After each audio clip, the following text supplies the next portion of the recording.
is critically important to investors. Similarly, young people coming out of education are more likely to be successful if they have mentors and role models. And the entrepreneurs who succeed because of those early stage investments can be those mentors and role models. So rather than talking about the connections between players, we talk about the roles that those players fill. Tim, do you mind popping up that slide that just briefly includes the roles?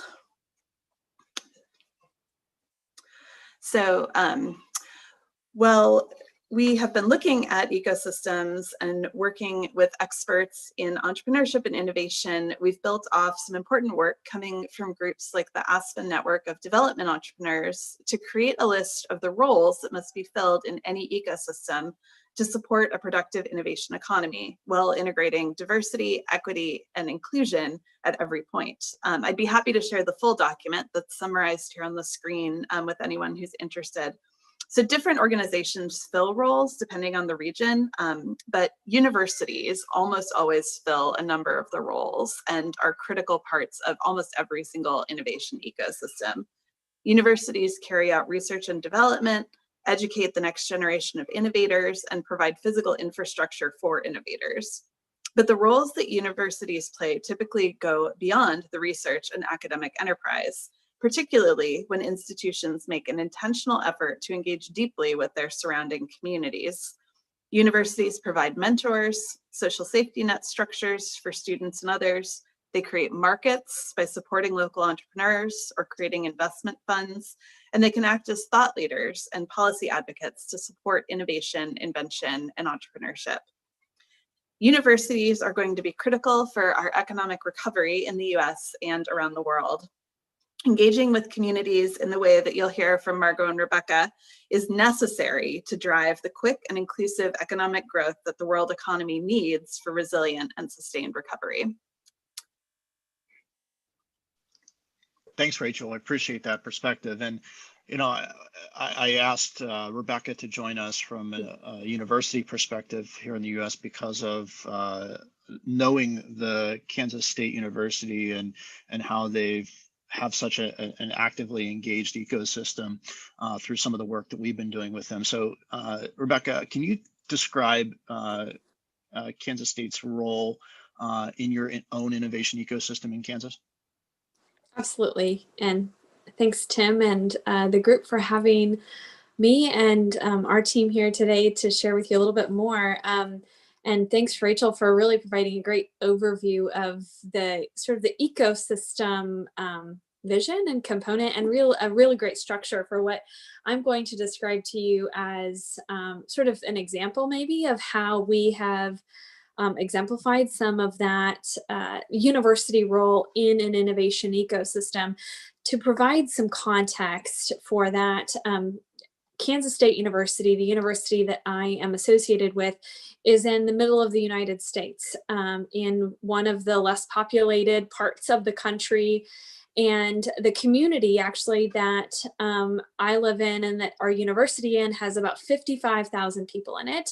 And we have about 22,000 students. So you can imagine, in terms of the context of the role that the university plays in the community, it's a heavy role, both of the population base, the economic base, and the driving force for an innovation ecosystem. So you can imagine, because of that highly educated populace and just the dynamic of having a university in a community that is relatively rural, the impact that has on the community dynamic.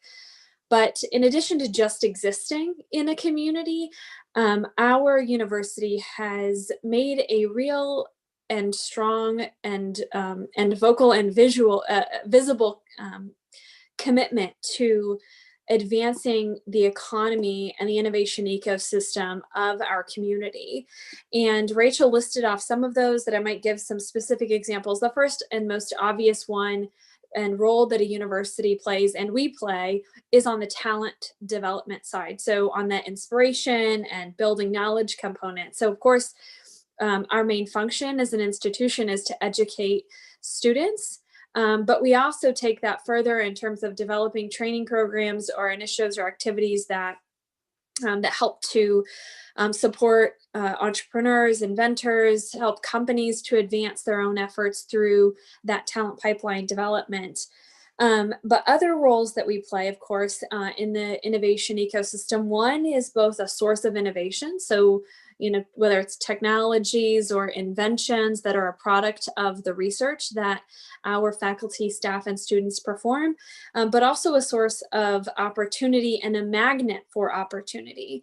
So sometimes collaborations come to us through the activities that are happening on our campus, being something that whether it's other universities or other companies around the world are interested in, and then reach out to us, and then we become then a source for economic opportunity in our own community, whether that is additional research that funds additional employees at the university that then ultimately grow our economy and the innovation happening in our community, or they become such deep and close collaborations that those companies make sense. It makes sense for those companies to have a physical presence in our community, to have a collaboration, or it makes sense to start a new company based on those collaborations.